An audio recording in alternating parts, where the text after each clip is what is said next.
আমি হাসান মুনাওয়ার মাসুদ। আমার সংগঠনের নাম উইথ লিভিং লিজেন্ডস। আমাদের সংগঠনের মূল কাজ শিশু হৃদয়ে মুক্তিযুদ্ধের চেতনা বৃদ্ধি। এই লক্ষ্য নিয়ে আমরা পুরো বাংলাদেশে কর্মশালা করি।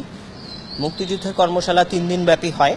3 দিন ব্যাপী কর্মশালাকে আমরা কার্যক্রম পরিচালনা সুষ্ঠু করার জন্য পুরো বাংলাদেশকে আমরা 11টি সেক্টরে ভাগ করেছি।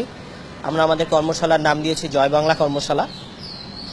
আমরা মনে করি যে শিশু হৃদয়ে মুক্তিযুদ্ধ বিস্তারের মাধ্যমে শিশুরা বেড়ে উঠবে এবং এই মুক্তিযুদ্ধের চেতনার শক্তি নিয়েই কাজ করার জন্য, তাদের দেশের কাজের জন্য একটি বড় প্যাশন হবে। ইয়ং বাংলার কাছে আমাদের প্রত্যাশা আমরা যাতে ফিউচারে আমাদের কাজটাকে আরও আগিয়ে নিয়ে যেতে পারি, ওর জন্য আমাদের সেই প্ল্যাটফর্মটা রেডি করে দেওয়া। আমাদের ফিউচার প্ল্যান হচ্ছে আমাদের প্রত্যেকটা বাংলাদেশে এবং বাংলাদেশের বাইরে যেখানে বাংলা ভাষাভাষী মানুষগুলো আছে সেই মানুষগুলোর কাছে আমাদের মুক্তিযুদ্ধের সঠিক ইতিহাস তুলে ধরা এবং তাদেরকে জানিয়ে দেওয়া আমাদের ইতিহাস কতটুকু সমৃদ্ধ।